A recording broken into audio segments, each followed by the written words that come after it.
Aunt Agatha Speaks Her Mind, a story from the inimitable Jeeves.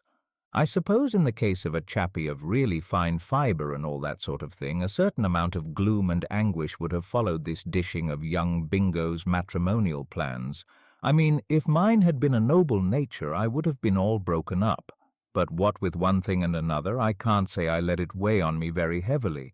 The fact that less than a week after he had had the bad news, I came on young Bingo dancing like an untamed gazelle at Ciro's helped me to bear up.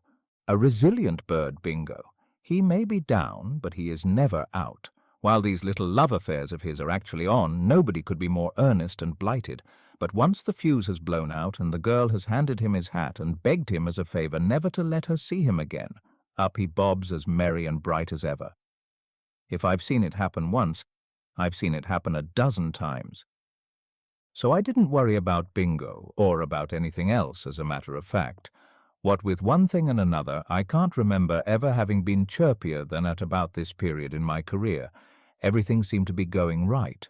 On 3 separate occasions, horses on which I'd invested a sizable amount won by lengths instead of sitting down to rest in the middle of the race, as horses usually do when I've got money on them. Added to this, the weather continued topping to a degree.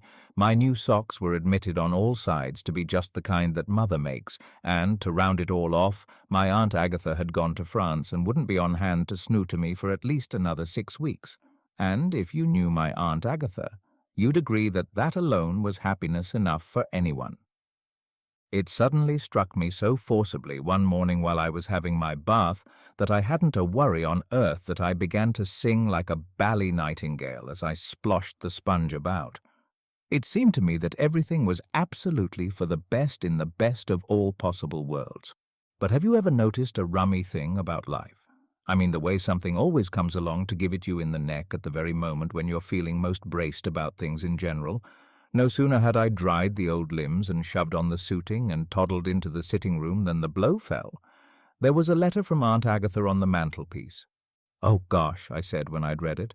"Sir?" said Jeeves. He was fooling about in the background on some job or other.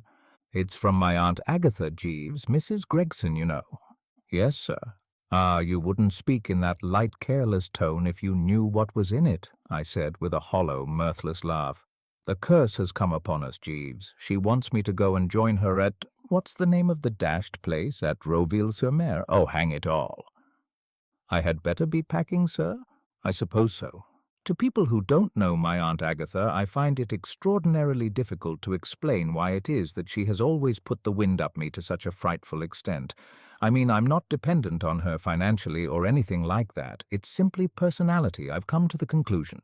You see, all through my childhood and when I was a kid at school, she was always able to turn me inside out with a single glance, and I haven't come out from under the fluence yet. We run to height a bit in our family, and there's about 5'9" of Aunt Agatha, topped off with a beaky nose, an eagle eye, and a lot of grey hair, and the general effect is pretty formidable. Anyway, it never even occurred to me for a moment to give her the miss in baulk on this occasion.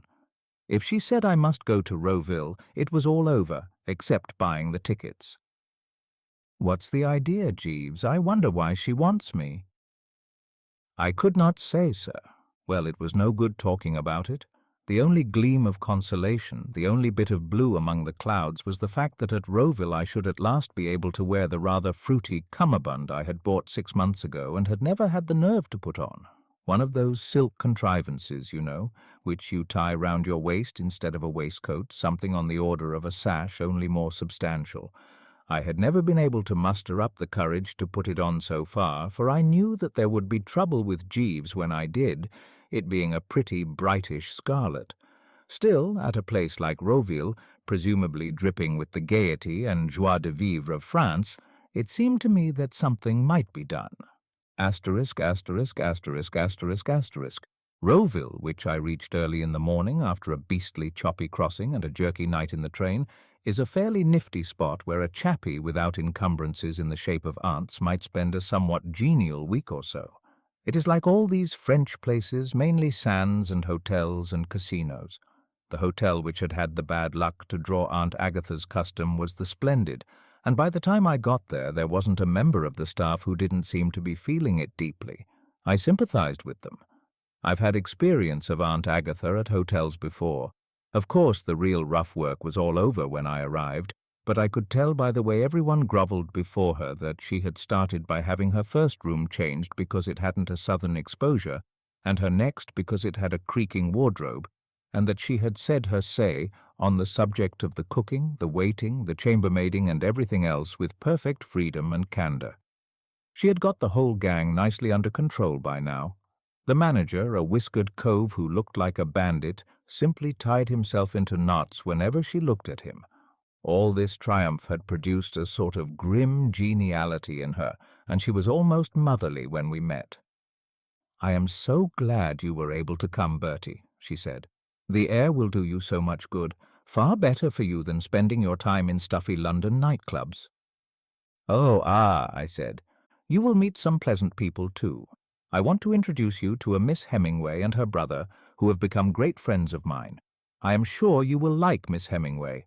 A nice, quiet girl, so different from so many of the bold girls one meets in London nowadays. Her brother is curate at Chipley in the Glen in Dorsetshire. He tells me they are connected with the Kent Hemmingways. A very good family. She is a charming girl." I had a grim foreboding of an awful doom. All this boosting was so unlike Aunt Agatha, who normally is one of the most celebrated right and left-hand knockers in London society. I felt a clammy suspicion. And by Jove, I was right. "Aline Hemmingway," said Aunt Agatha, "is just the girl I should like to see you marry, Bertie. You ought to be thinking of getting married. Marriage might make something of you, and I could not wish you a better wife than dear Aline. She would be such a good influence in your life." "Here, I say," I chipped in at this juncture, chilled to the marrow.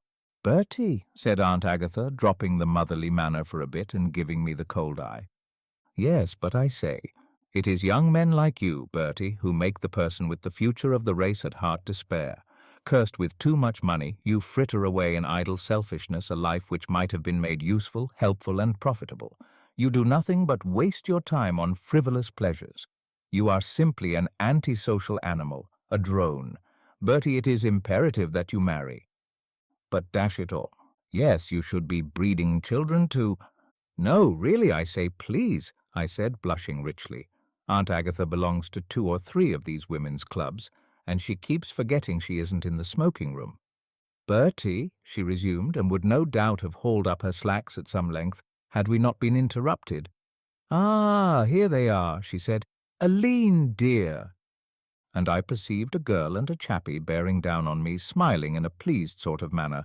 "I want you to meet my nephew, Bertie Wooster," said Aunt Agatha. "He has just arrived. Such a surprise. I had no notion that he intended coming to Roville." I gave the couple the wary up and down, feeling rather like a cat in the middle of a lot of hounds. Sort of trapped feeling, you know what I mean. An inner voice was whispering that Bertram was up against it. The brother was a small, round cove with a face rather like a sheep.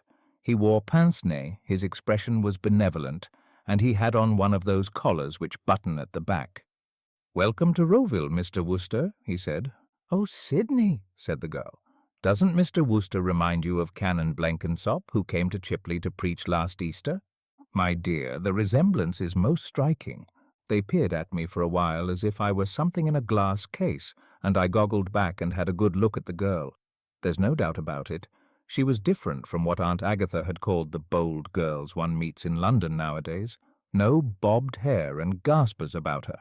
I don't know when I've met anybody who looked so respectable is the only word. She had on a kind of plain dress, and her hair was plain, and her face was sort of mild and saint-like. I don't pretend to be a Sherlock Holmes or anything of that order, but the moment I looked at her, I said to myself, "The girl plays the organ in a village church." Well, we gazed at one another for a bit, and there was a certain amount of chit-chat, and then I tore myself away. But before I went, I had been booked up to take brother and the girl for a nice drive that afternoon, and the thought of it depressed me to such an extent that I felt there was only one thing to be done. I went straight back to my room, dug out the cummerbund and draped it round the old tum.